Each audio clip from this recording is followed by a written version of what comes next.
But ఇప్పుడు వాళ్ళు అంటున్నారు, ఇప్పుడు మీరు అంటున్నారు కదా సార్, వాళ్ళ రకరకాల ప్రాంతాల్లో ఛత్తీస్గఢ్లో, జార్ఖండ్లో, మహారాష్ట్రలో అక్కడ ఉన్న వాళ్ళంతా కలిసి ఒక నెల రోజులు సీజ్ ఫైర్ చేస్తే వాళ్ళలో వాళ్ళు చర్చించుకొని అది మొత్తం తుపాకీ గుట్టాన్ని కూడా వదిలేయచ్చు. ఆ పాసిబిలిటీ కూడా ఉంది. పాసిబిలిటీ ఉంది. రైట్. అంటే మీరేం సజెస్ట్ చేశారు? వాళ్ళు ఎన్నికల్లో కంటెస్ట్ చేయమని చెప్పారా, రాజకీయ పార్టీ పెట్టమని చెప్పారా? మీ సలహా ఏంది? ఇప్పుడు ఏం చేయాలి మావోయిస్టులు?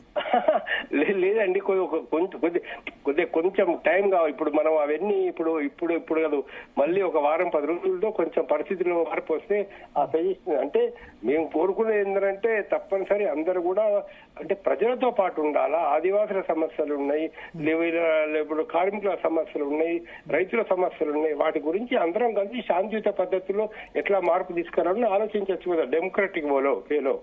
ఓకే, సో అంటే అందరి సమస్యలు చర్చ ఒకటి. ఇప్పుడు చర్చల వాతావరణం అయితే మిస్యూజ్ అయ్యే పరిస్థితి అయితే లేదు ఒకవేళ చర్చలకు పిలిస్తే ఖచ్చితంగా. కాదండి, చర్చల వాతావరణం అంటే ఇప్పుడు రేపు తెల్లారి గొడవలు జరిగితే ఎవరైనా చనిపోవచ్చు కదా. ఒక కానిస్టేబుల్ చనిపోవచ్చు, ఒక ఎస్ఐ చనిపోవచ్చు, ఒక ఆదివాసీ చనిపోవచ్చు.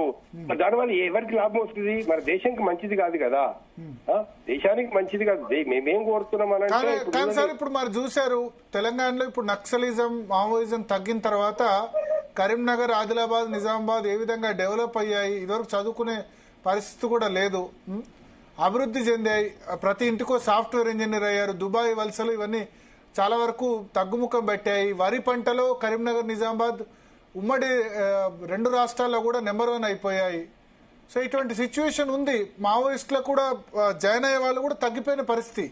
అదంతా టెక్నాలజికల్ డెవలప్మెంట్ వల్ల సమాజం అభివృద్ధి చెందుతూ ఉంటుంది. దాన్ని ఎవరు ఆపలేరు కదా. కానీ ఈ ప్రాబ్లం ఉన్నంత కాలం అది కాలే కదా వైర్లెస్